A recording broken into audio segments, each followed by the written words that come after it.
introduction. That sounds quite weird. From my accent, you'll probably know that I'm not from Mexico.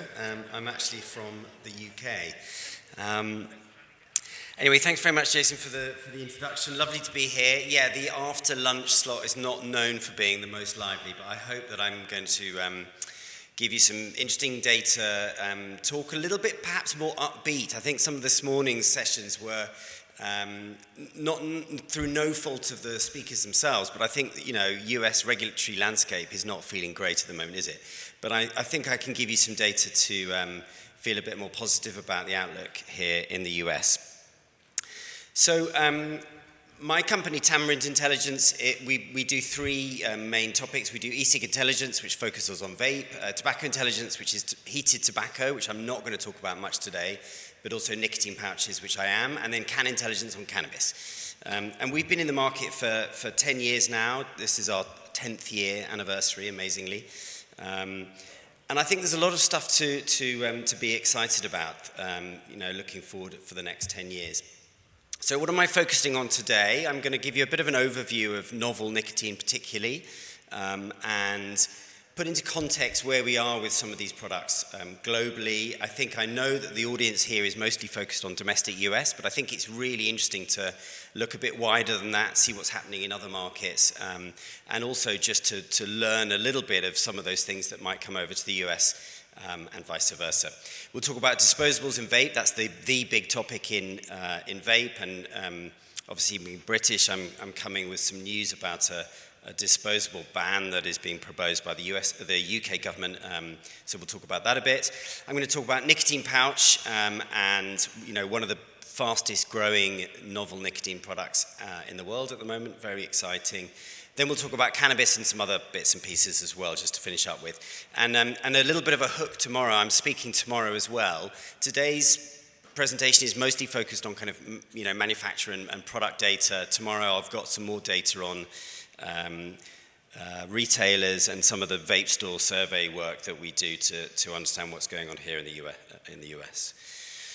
Okay, let's try and move that on. Okay, there we go. So, this is a bit of a busy slide, but I think it's a good contextual slide of where we are with novel nicotine. And the reason I put this up, some of you might have seen an earlier version of this that we presented last year, but there are lots of things to be excited about for this category. And I know that, as I said, the US regulatory situation is not looking great, but let's just remind ourselves that in the 10 years that we've been around, this has grown from almost zero to something that's worth around $60 billion globally.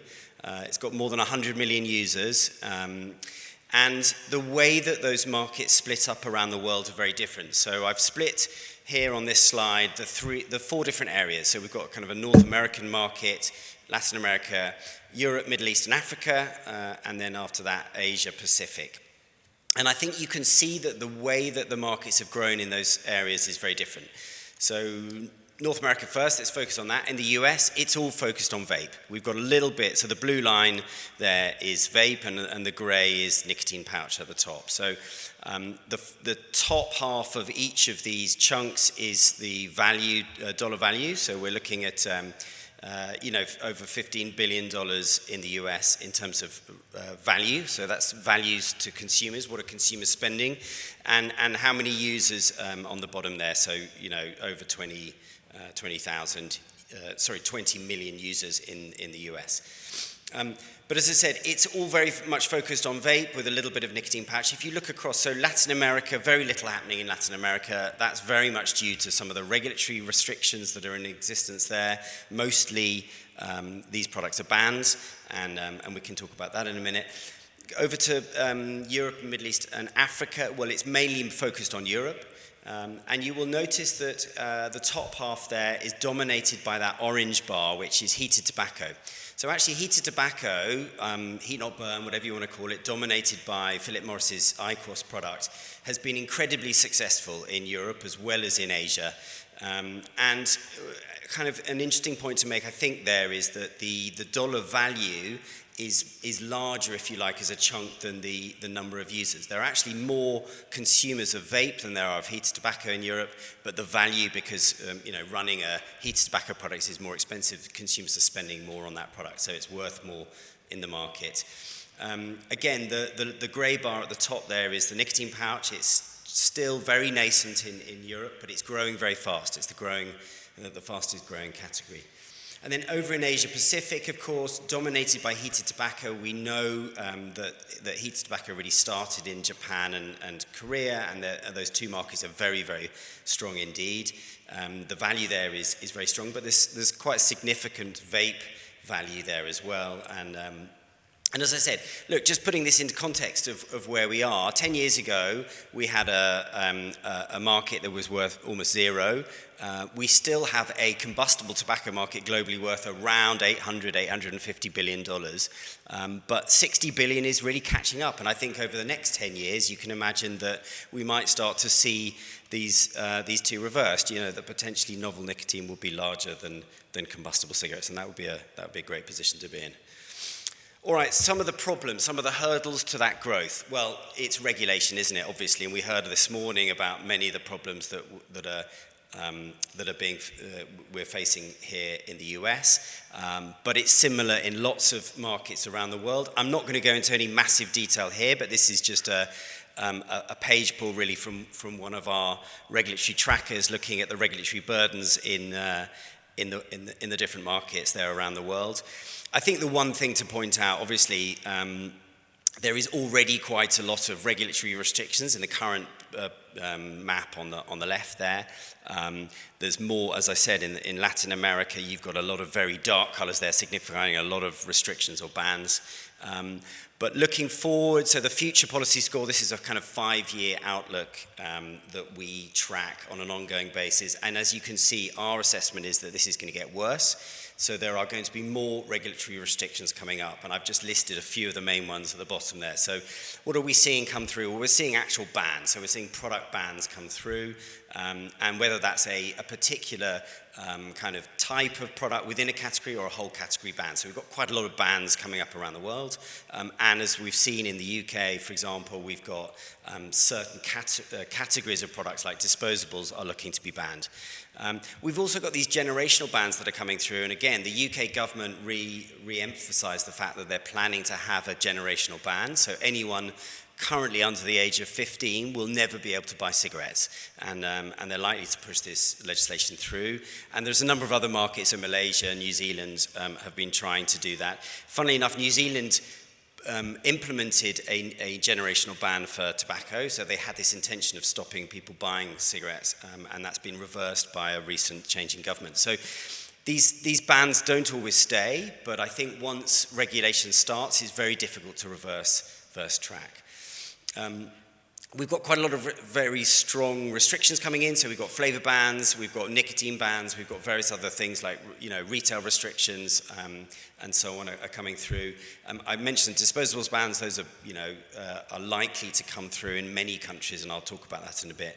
And then environmental restrictions, perhaps less so here in the US, but in Europe we've got a huge number of European environmental pieces of legislation and policy coming up, which will have a massive impact on product development, particularly on products requiring hardware. So, battery regulations, single-use plastics, all those kinds of things are going to come through and have a big impact on this sector. Okay, so let's start off talking about disposables, and I think tomorrow we're going to see in the next door room and downstairs just how many disposable products there are and how many of them are kind of in the US. The whole disposable market has grown really incredibly fast. So pre-2020, there weren't really very many disposable products. Ironically, of course, the first vape products that ever existed were disposable. So those original cig-alike products were all disposable products, and they really got taken over by pod systems and open systems. But then we've had a massive resurgence in disposable products. One of the causes of which, by the way, was the FDA's restriction on flavored pods, and that really triggered a massive amount of innovation in the flavored disposable product space, and it grew really, really fast. So I just wanted to sort of explain that through these charts here, just in terms of where we are globally. So we think that the global vape market is worth nearly $30 billion, of which, over 12 is now disposable. So it's, nearly half of the market is disposables. That's from, as you can see, almost nothing in 2020. So really fast change in this sector, and it continually moves. I think that's reversing now, and I'll come back to why. But I think it's really interesting just to see the rate of change of these markets. And then, of course, globally, so we've taken that 12 billion dark blue bar on the left-hand side, and we've just split it out in terms of looking at how much of the global total disposable value is taken up by the US. And you can see back in 2020 and 21, it was a majority of the market was in the US. And that's slowly declining. So disposables are gaining grounds all around the world, as you can see. Why are consumers buying disposables? Well, simple, they work. They are really, really good products. They don't leak, they deliver the nicotine that they need. They come in lots of flavors, and consumers like them. We do some consumer surveying of this, and as you can see, the results are fairly similar between countries. So in this case, we've got a comparison between the UK in blue and the US in grey, and we ask consumers why they use disposables. The first response is always the same, and it's always around convenience and ease of use. The next one, low price, is quite an interesting one. It's much more important in the UK than the US, and partly, by the way, that is because the products in the UK are limited in terms of tank size and nicotine strength, and so the products are much smaller, and therefore they're much cheaper. So the low price is a bigger driver, if you like, in the UK than it is in the US. But a lot of consistency of reasons to buy a disposable device. And I think it's quite obvious why these products have been incredibly successful, and we've seen their growth that I just presented previously. What are some of the drawbacks, and what are some of the problems that we're seeing with disposables from a consumer's perspective? And of course, consumer drawbacks then often lead into regulation. Well, there's lots of consumers that don't think they have any drawbacks at all, but one of the next big ones is environmental concerns, much bigger in the UK than in the US. And I think, again, partly it's because in the UK, because these products are limited in tank size, they last much less time, so they get thrown around, they get thrown away much sooner, and so environmental concerns are more problematic in the UK. We've also got some other things here, so cost in general, so the cost to run these things, they are much more expensive than open systems, and there's some other concerns there coming through. When we look at the segmentation, very similar responses between men and women, as you can see on the top half on the right-hand side. And similarly, in terms of the age groups there, so a younger age group in dark blue and and an older 35 plus in light blue. And you can see very similar responses there. The concerns around environment and the expense and cost of running them are similar. So these products, they do have drawbacks, but I mean, not many, which is why the product category has been so successful.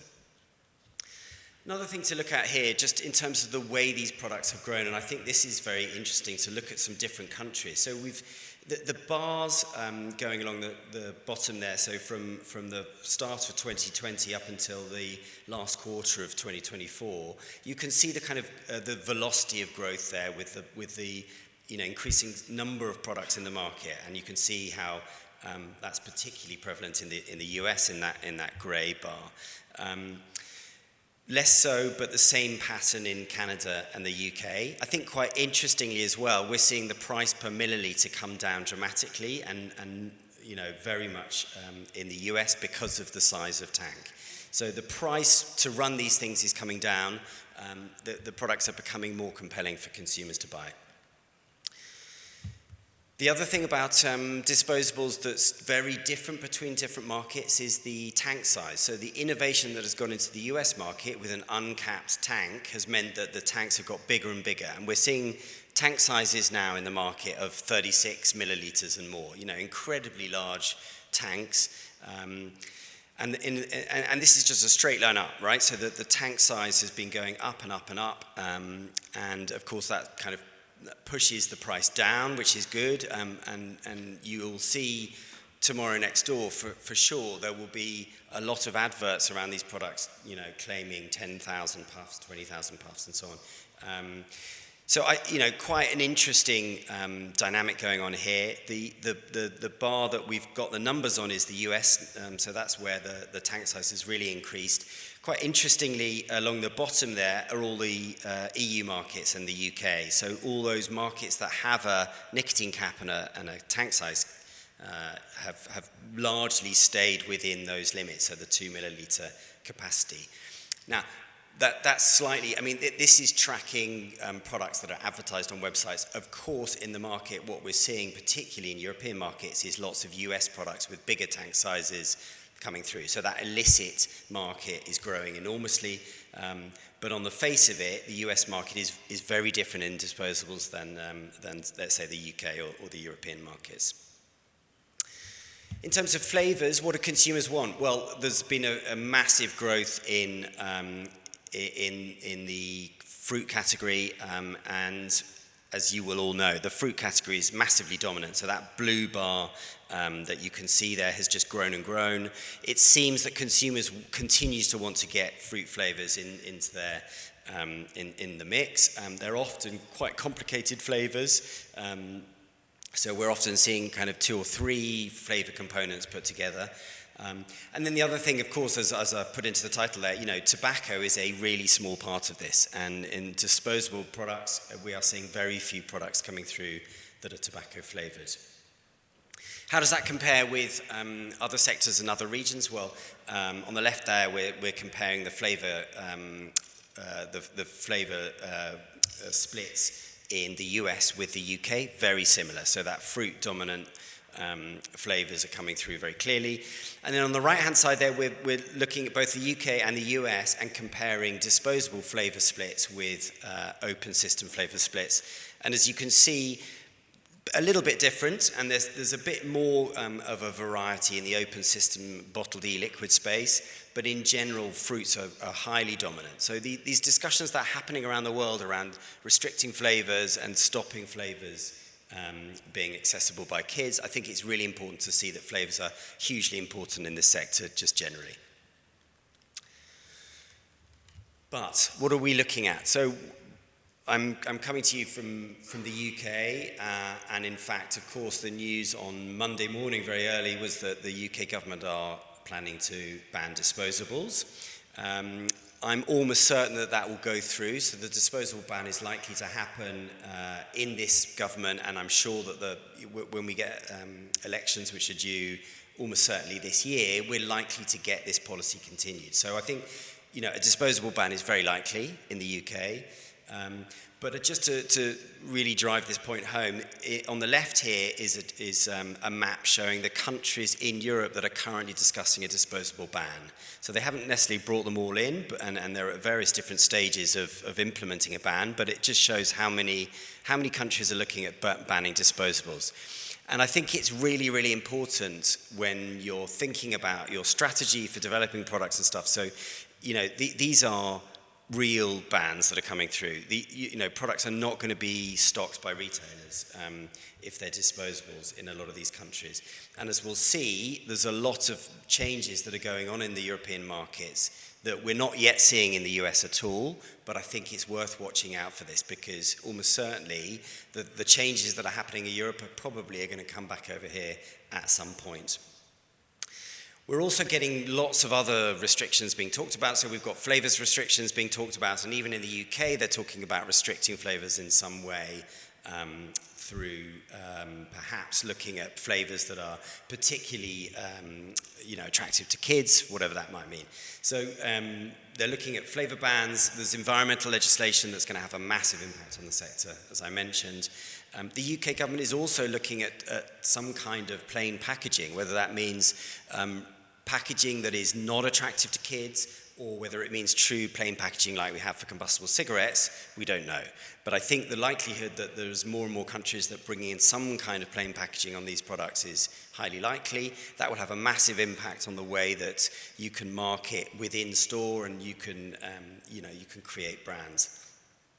We've got other things going on, so online sales and tax. obviously highly relevant for this sector and are likely to come in. Now, that all sounds very, very negative. The one thing I would say about all of this regulation is that it's not necessarily bad. I think if regulation is properly brought in and properly enforced, it actually can be a benefit to the sector in the sense that everyone knows what the rules are and we can start investing on the back of these rules. The problem at the moment, and particularly in the US, is that there's just no enforcement at all, and therefore there's no point following any of these rules, but because no one else does. So I think it's not necessarily a bad thing to have some regulation. I think that's worth pointing out. All right, great. As I mentioned, because we've got a lot of these trends with more restrictions on disposable products, what we're seeing in the European markets is actually a slowdown in disposables. So this is 3 countries and is a chart of the number of products that we're tracking. So we use the same methodologies, if you like, to track how many products are in the market. It doesn't necessarily mean that we're tracking all of them, but we use the same methods to see how many products, and that's a good way to check how the market changes. And what you can see here, I think, is with the orange bars, which are disposables, versus the blue bars, which are pre-filled pods, we're starting to see a slowdown in the velocity of growth in the disposables, and in fact, we're actually seeing a decline in places like France, and we're seeing a massive increase in the number of pre-filled pods that are coming through. So effectively, the market is already preempting this restriction on disposables, and we're seeing a lot of products that will stand outside any kind of disposable ban, and we're seeing that grow and grow. And just to point that to one of the leading brands, of course, in the world, Elf Bar, and just to see what their strategy is. Again, same colors here, so orange is showing the number of different types of disposables that they've got in the market. You can see that slowing down in a lot of these markets, and the number of pre-filled pods that these disposable brands are bringing in are growing massively. So these companies are not stupid. They are preempting a restriction in the market, and they're getting products in there behind the brands that are really successful, and they're getting products that are not going to be restricted. So I think we're going to see a lot more of this in Europe, and I wouldn't be surprised if we start to see some of this start to happen in the US as well. Okay, good. So I'm going to start talking about nicotine pouches. I think nicotine pouches are a very exciting category in many ways, because they are a product category that I think many of us didn't consider would be very successful, and particularly were unlikely to be successful in markets where there was no oral tobacco tradition. So outside of the Scandinavian and US markets, I think many of us, me certainly included, thought, well, I can't imagine consumers are going to start using this product if they haven't been using some kind of oral tobacco product before. In fact, the opposite is the case. We're seeing massive growth in markets like the UK and other European markets. And of course, in the US, it's really, really going well. So what are the things that are going on in the nicotine pouch market, and are there any similarities with some of the other sectors? Well, I think we're seeing fragmentation of the nicotine pouch market in a way that is very similar to the early days of the vape market. We're seeing, as you can see here, we're seeing the flavor categories, the splits between different flavors are very similar. We're seeing, look, this slide is a bit difficult to see, I know, because it's rather small, but this is taken from our nicotine pouch tracker around the world. We've got a number of countries that we're comparing here, so a number of European markets with the US at the bottom there. And you can see that the flavor profiles of these different markets are fairly similar. There is no predominance of kind of one massive flavor, but there is lots of interest in kind of a menthol flavor, but also the fruit flavors that you can see there. Nicotine strengths, again, interestingly, I think we're seeing different nicotine strengths appear in different markets. So there we are on the far left, the Czech Republic there with very strong nicotine pouches as an average, and going right across there to the US, where there's much more predominance of light nicotine pouches in terms of nicotine strength. So there is some differences between these different markets. But as I said, I think the general point is that these markets are fragmenting. There's lots and lots of brands. The products are being sold in fairly fragmented retail environments. And we're seeing characteristics that really remind me of the early days of the vape sector. In terms of brands, well, look, in the US, we just pulled this out. This is a brand tracker that we have, which is really tracking. We have an index of popularity. It's not sales, and this, I don't want to, pretend that this is a sales tracker, but it's very clear some of these brands that are doing very well in the US. So Zyn, obviously, and a number of the other tobacco-owned nicotine pouch brands are doing very well. But there's also a big long tail of other brands that are successful here, and we keep seeing new brands come through. There's quite a lot of innovation going on in terms of the way these products are manufactured. These products are getting smaller. There's all sorts of innovations with the packs and the way that they're being promoted and so on. So I think we're going to see a lot more innovation in this sector. I suspect next door and downstairs we're going to see a lot of nicotine pouch brands. It's going to be very interesting to see how this develops. Another thing to mention is that there's quite a big crossover between pouch and vape. Consumers are increasingly using multiple products at the same time, and I think that's another characteristic of this sector. So we're moving consumers from a single product, combustible cigarettes, through to a whole range of different products, and it's quite interesting to see how consumers are reacting and starting to use these products together and how they interact with one another.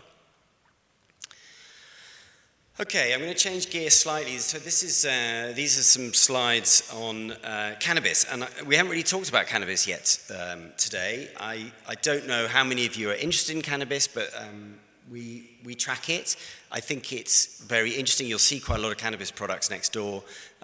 So I just wanted to mention a little bit about where we see this sector going and what does it mean for the US market. So this is a slide actually produced by our legal team. So I'll just quickly run through this slightly different format. So where are we with cannabis? So of course, as was mentioned earlier, a number of states in the US have now got cannabis regulation. So there's recreational cannabis legislation in place. But there are also these hemp-derived products. And a few years ago, it was all around CBD. Much more recently, it's all around Delta-8. Delta-8 is the huge product category, and it's the one that I think we're going to see more of next door. What's the legal status? Well, anything hemp-derived at the moment is not a controlled substance, and that is because of the 2018 Farm Bill, which is due for a revision, but has not yet been revised. So at the moment, there is no federal position on this, and therefore these products, in theory, can be sold.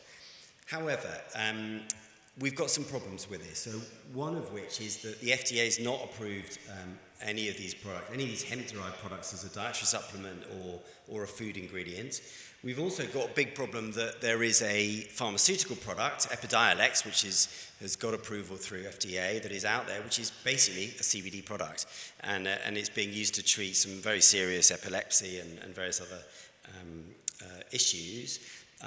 It is a problem to sell a product that is already a pharmaceutical product in the US. So I think that there are some major problems. In reality, what is going on? Well, the FDA continues to send warning letters to various manufacturers over health claims, but enforcement is really ineffective. I don't know if this reminds you of anything, but it's rather similar to the situation we've got with vape and other novel nicotine products at the moment. So we've really got a grey market in the US, and that is on the one hand, that's good because people can keep selling. It's bad because no one can really invest. No one knows what the future is going to hold. I'll talk about the future here a bit. So, like Chris was saying, in terms of where do we expect Congress to go, and this year in an election year, answer probably nowhere. And I think the same can be said for cannabis, where we're waiting for a new farm bill. Congress was meant to pass it last year. They've extended for another year. I doubt we're going to see anything before the election. We haven't seen a draft yet. there are likely to be some changes in the Farm Bill. I mean, just to put it into context here, the Farm Bill covers all agricultural products, right? So this is such a tiny little bit of the whole that I think it's really not a priority to change. So we might see a few little changes going on, but I think what we're unlikely to see is that the Farm Bill properly regulates hemp-derived products, so hemp-derived CBD or hemp-derived Delta-8. I think it's highly unlikely. And then just what are the sort of changes that we might see? Well, one is that we might see an increase, and there's quite a lot of lobbying going on to increase the THC concentration in the hemp plant. So that will be a really good thing for farmers. There's a real problem with trying to keep the THC levels in hemp plants below a certain level. The threshold currently is 0.3%, and it's quite low. So that's a big problem. So that may well help. We might have some kind of change in the definition of extracts from hemp that will exclude these IHDCs. We're speaking about IHDCs, meaning intoxicating hemp-derived cannabinoids. So Delta-8 is the main one, but there are various others. So we might see some kind of exclusion, and that would be a major problem for the Delta-8 sector. And then we might see some kind of distinction between a sort of industrial hemp growing on an agricultural basis with extracts that are being used for making CBD and Delta-8. But as I said, I don't think any of this is going to happen. It's certainly not going to happen anytime soon. So I think, wait and see. So what's the current status of Delta-8? Well, it's pretty difficult to figure out, in actual fact. There are states where, as you can see in red, it's definitely illegal to sell Delta-8. There are certain states where it's fairly clear that it's legal to sell. And then there are some unknowns. I think it's fair to say this pattern actually is really reflective of where we are with recreational cannabis states. So states that allow recreational cannabis are often banning Delta-8, and where they haven't allowed recreational cannabis yet, you've often got Delta-8 filling the space and being allowed to be sold. So arguably, I think people often talk about the Farm Bill actually allowing cannabis in all states. So technically, you can argue that cannabis is allowed recreationally in all states, but it's because of this. It's because basically there's a dodge around for states that don't have recreational cannabis. All right.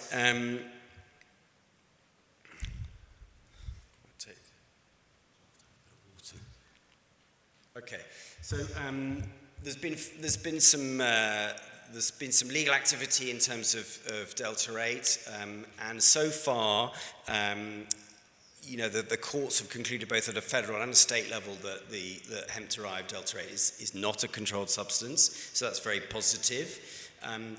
However, as I said before, these products haven't been approved by the FDA as a food supplement, and it's still a grey area. And we've got definitely a patchwork across the country, as I talked about earlier. Where are we with the market? Well, we think the market is roughly worth $3 billion right now. As you can see on the left-hand side there, the pie chart of the different products, we're mainly seeing, or sort of nearly 80% of these products are either gummies and edibles, or vape products, or flour, so smoking products basically. And if you go into any kind of smoke shop or any of those kinds of retailers in the US, you will find these products, and they're really dominant. So it's no surprise that these products are doing well. On the right there is our view of where we think the market is going, and I think it's fair to say that this is a growth sector. We're seeing big growth either way. We've got two scenarios there. One, which is that we have the status quo in terms of state level cannabis regulation, and the light green, where there's the lower kind of slowing down, is where we're likely to see more recreational states going forwards. So I think Delta-8 is here to stay. It's a big category. Unfortunately, it's very difficult to be sure where it's going to go in terms of regulation, and I think, therefore, it's hard to invest in it. But for sure, we're going to see a bunch of Delta-8 products next door tomorrow.